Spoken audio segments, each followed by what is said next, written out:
જય માતાજી, હું ભાવનગરથી કુસુમબેન ચુડાસમા બોલું છું. તો મારા રસોડામાં તમારું સ્વાગત છે.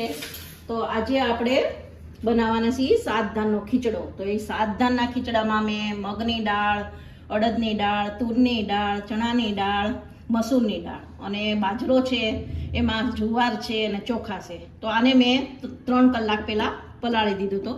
તો હવે આપણે સ્ટાર્ટ કરશું.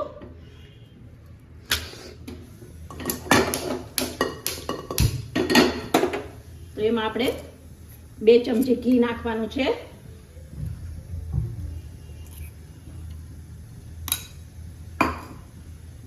એમાં આપણે અજમો નાખવાનો છે. એમાં આપણે 3 મરચા અને 2 તમાલપત્ર નાખવાના છે. પછી એમાં મેં 1 ચમચી આદુ મરચાની પેસ્ટ કરી છે, તો એ નાખી દઈશું. તો હવે આપણે એને સેજવાન સાતળી લઈશું.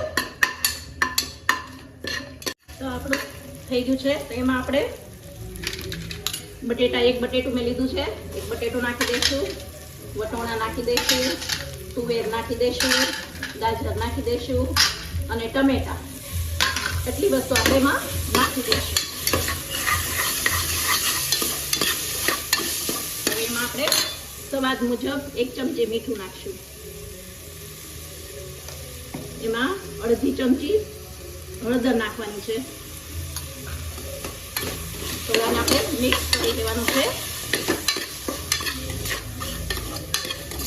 હવે આપણા થઈ ગયું છે. એમાં આપણે પલાળેલું છે મેં, એ એમાં નાખી દઈશું આપણે.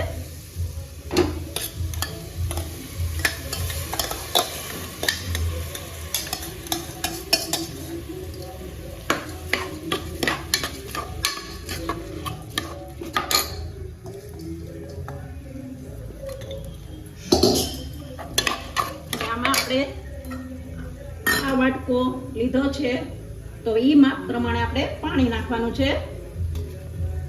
તો આપણે 3 વાટકા પાણી નાખશું.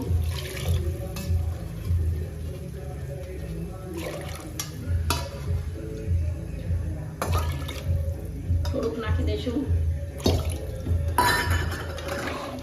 હવે આને આપણે 4 સીટી વગાડી દઈશું. તો આપણા સાતધાનનો ખીચડો છે. આપણે ખીહરમાં સાતધાનનો ખીચડો થાય છે, જેથી કે આપણા નવા બધા કઠોળ, ચોખા એ બધું નવું આવે છે, એટલે એની માટે આપણે આ બધું કરીએ છીએ. તો પહેલું વહેલું હોય તો આપણે ખીચડો બનાવીએ છીએ.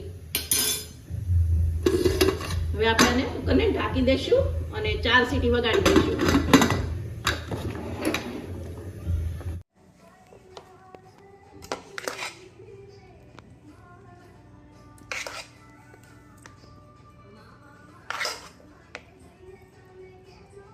આમાં આપણે લસણની ચટણી નાખવાની છે.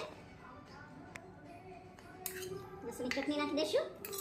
એમાં આપણે 1 ચમચી ઘી નાખી દઈશું.